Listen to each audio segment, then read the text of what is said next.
As you know, and if you didn't, let me tell you, Arknights event stages often have naming themes.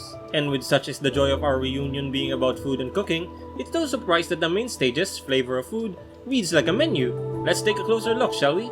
ORST1 is a cutscene node called Chrysanthemum tea with dried tangerines. Chrysanthemum flowers are pretty, but are also used for tea in many Asian countries. It was popularized as tea during the Song dynasty. As one might expect, it has a floral aroma and is yellow in color, and it remains pretty transparent or clear. Tangerines are similar to oranges, but are noted to be less sour with sweeter, stronger flavors. The peel is thin, with less of that bitter white stuff, which is why it's dried and used as spice or zest in baking or drinks. It's also a source of antioxidants that can help your body remain healthy. ORTR1 is bitter gourd with wood ear.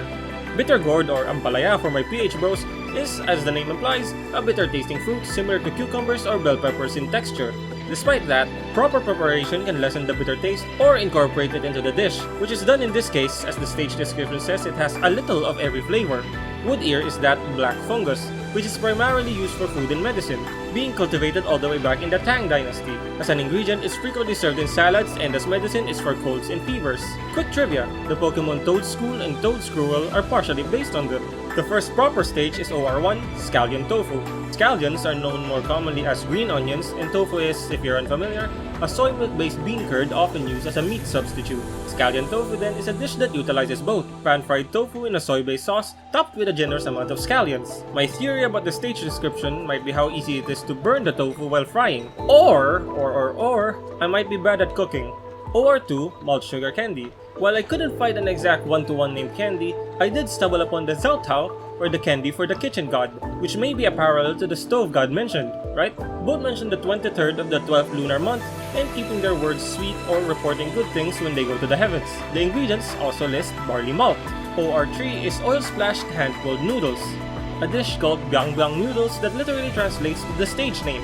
It has thick, handmade noodles done as a time-saving method, since making thinner noodles takes more time.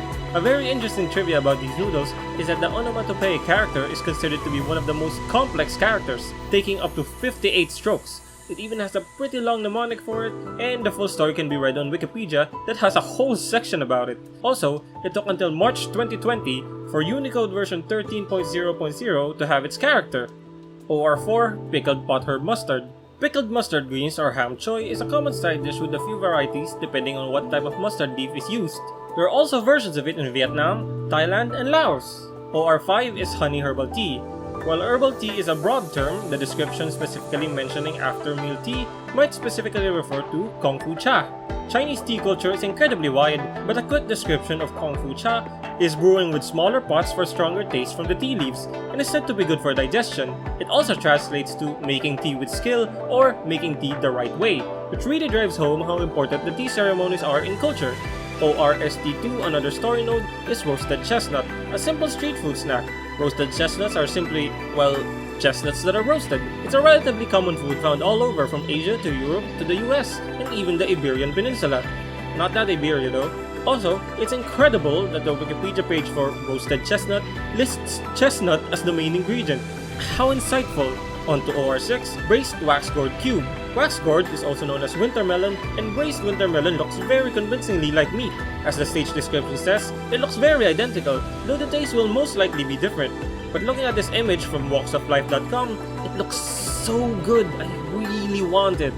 OR7 then is Meaty Platter, which I couldn't quite find anything specific on. The original stage name according to the PRTS wiki was machine translated into 5 provinces plates. This with the stage description mentioning 5 kinds of meat and then the equal care of Yan's people from all walks of life leads me to believe that the multiple meats is representative of different provinces and thus different people that make up a greater whole of a country. If you have a bit more information about this, feel free to comment it down below so we can all learn from one another. On to OR8, Golden Rice Crust. This one seems to refer to scorched rice, or kuo pa. A crust of scorched rice formed from the direct heat of a flame onto the pot.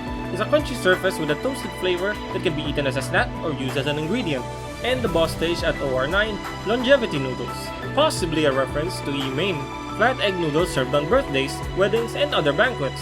While long noodles in general represent a wish for long life, Yi-Mein seems to be a specific take on it. Of course, with the noodles being a stand-in for life, tradition holds that each strand be eaten whole, so no biting or cutting it during preparation. And finally, the last node, ORST3. Essence Herbal Soup.